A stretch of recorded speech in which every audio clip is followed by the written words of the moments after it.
Hey guys, it's Nicole, and today I have another process video for you. Today is going to be my 100th process video. I only know that because I recently went back and kind of tried to clean up the titles and stuff on my videos just to make everything a little bit more cohesive. And I am in the mood to scrapbook, but I'm also sort of just mentally a lot of different ways. I kind of thought, oh, I'll just do a scrapbook generation kit. I already have photos mashed. It'll be quick. And then I'm like, no, because I'm going to a crop in November and I really want to sort of save that stuff and just take that stuff to the crop. So I am trying to get back into some things that I personally love. I love scrap lifts. I love taking inspiration from other people online. I also am trying to get back into some projects that I kind of dropped the ball on, and so I think today what I'm going to do is I'm going to work on a month in review layout. And basically the way that I personally have chosen to do mine, and I'll show you some previous ones. I do have other videos on my channel. I will post them in the description box for this video. But I will typically scrapbook photos that I take during the month where there is multiple photos, whether it was a trip to a park, a birthday, holiday, something like that. All of the random sort of one-off photos, I like to put them in a collage with lots of small photos. Whether it ends up being a one-page or a two-page, I don't care. I just like to have sort of all of these miscellaneous photos housed within a month in review style layout. And I was working through 2014. I kind of dropped the ball a little bit, and I was going through my room trying to figure out what did I want to work on today, and I realized I had one more month in review print that I had sent in, and I get these printed at, I think it's Scrapping Simply.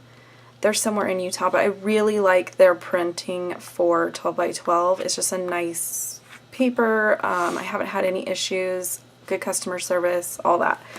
So I went through, and luckily I still had my digital copy of this in my computer to find out that this is in fact April of 2014. So I figured, you know, this is what I'm going to work on today. I did try to go back because I was basing these off of some scrap lists from Nicole McGork, because she was sort of the one that first introduced me to these sort of photo collages, and I really like the way that she, at the time, I don't think she scrapbooks anymore, but at the time, the things that she was doing in the leftover space, like these are pretty big space on your layout, so that doesn't really leave you for a lot of room to do a whole lot of anything else. So I really like some of the techniques and stuff that she does in order to fit journaling and title and fun things like embellishments and stuff like that. So when I did my other layouts, I pulled her stuff and was scraplifting it. Today, I have no idea what I did with my notes. I know I had some ideas printed out. Her blog is insane with how much stuff is on it. And I've gotten tired of scrolling back. I think I scrolled back to like 2013, and I'm pretty sure when she was, the stuff that I was inspired to scraplift or kind of base some of the pages off of were from 2010, so I need to keep scrolling. But today I might just kind of do my own thing based on the other ones that I have done. So I think, okay, so like here, and there is a video on this. So January, I just did, you know, a single page, one collage, and I just have very basic information as far as what was happening in the photo. And these are photos that I just don't want to take up the space in my layouts, in my albums and stuff. I don't generally do a lot of one photo layouts. If it's one photo, it's pretty much something like this, where it's a collage. And that's just kind of a personal preference. So this was February, and I ended up kind of doing a scrap lift off of a different layout that she had. It was a different photo collage. She's got some good inspiration with using Carrie Bradford photo collages, which is, this is what one of these is. I think because I was doing these for 2014, I'm pretty sure I have January, February, March, and maybe October done. I don't know, I kind of jumped around with what I was working on.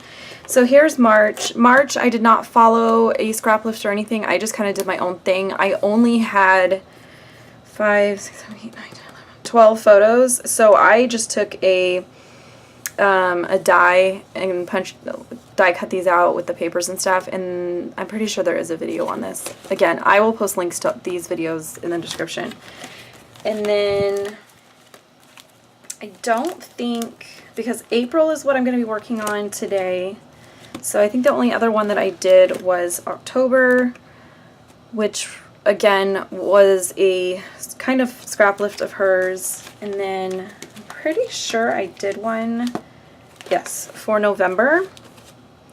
So today, so if I do April today, that means I've got 6 of them done for 2014. So then I just need to do the other 6 and 2014 will be done. This one was a pretty close scrap lift of hers, but I still like it. And all of them, I am using my Mind's Eye papers. I hoard my Mind's Eye. I love my Mind's Eye. I wish the old my Mind's Eye would come back. So I have a feeling that this is probably going to take me a couple days, just because I can tell mentally that I'm all over the place. So I think for right now, I am just going to pull out my Mind's Eye papers and find a color scheme that I want to use for April and then go from there. So I'm going to go ahead and pull papers and take you guys along. So as far as the actual process part of this video, it's going to go pretty quick, and it's mostly just because these month in review style layouts, the way that I'm sort of choosing to approach them, is a fairly simple process. By the time I have a large photo collage on here, it doesn't leave me a whole lot of extra area to include big embellishments or die cuts or anything like that. After the photo collage, my sort of important checklist items are my die cut month, title, and then some form of journaling, which is basically just identifying who or what is going on in the photo, and not even like a detailed description, just kind of something quick just to sort of jog my memory, or anybody that would happen to be looking at this. So once I had laid out my papers and my photo collage, I basically just kind of measured how much space I had above and below it, and that was kind of what I limited myself to as far as getting my journaling to fit in there, as well as my title. And I still wanted to be able to see a little bit of that really pretty gray gingham paper that's pretty much my background.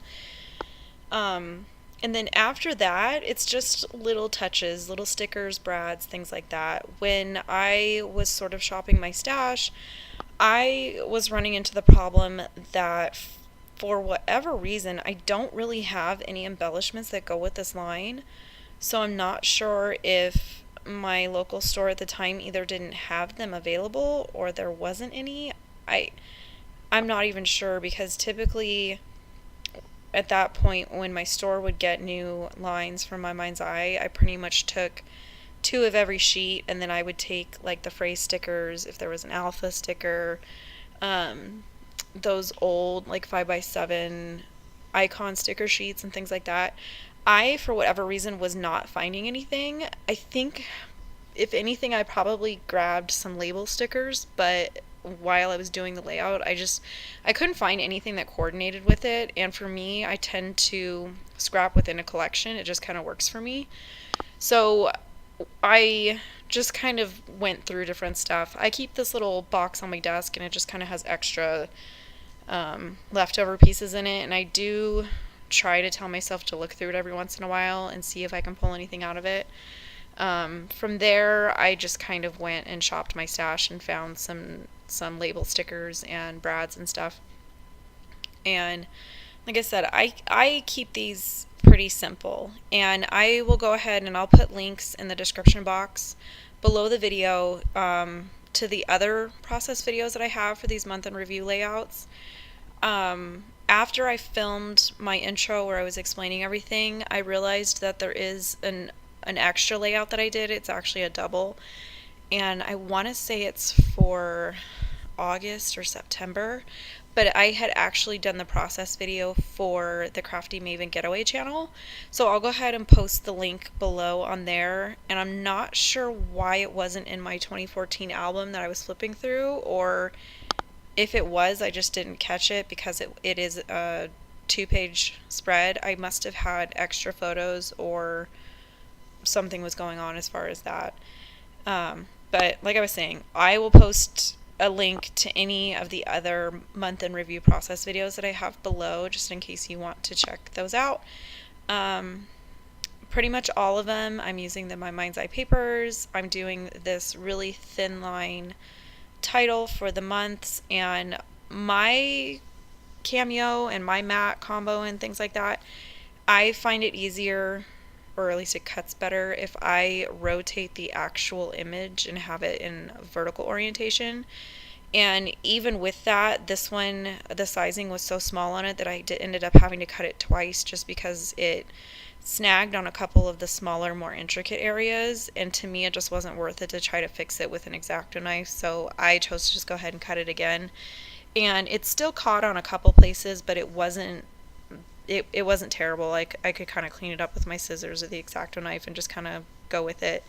And then normally I prefer to just put them in a box and do some spray adhesive because they're so thin, but I didn't feel like fighting with the cat to basically ask her permission if I could get to that area of my room, so I just went with the liquid adhesive, and I'm gonna hope that it's gonna hold it down. But so here's like what I was explaining earlier, was I basically just kind of went and looked for anything in my stash that I could pull some of the colors from. The Brad pack that I ended up finding, I want to say it's like Saturday morning from October afternoon or something, and it does not match like the floral or anything like that, but it did have the yellows and the teals and the pinks and stuff like that, so I just pulled Brad's that I personally liked.